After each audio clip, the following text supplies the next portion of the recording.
சீறி பாய்ந்திடும்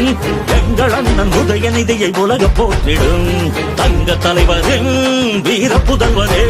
சூரியனாய் சுடலும் உன்னை கழகம் வாழ்த்திடும் கோடானு கோடி மக்கள் உரிமை மீட்டிட கோபாலபுரத்திலிருந்து புயலாய் புறப்பட்டார் திசைகள் போற்றும் திமுகவின் இளைய தலைவராய் திராவிடத்தை காப்பதற்கு தடை உடைத்து படை நடத்தும் தலைவரே இளம் தலைவரே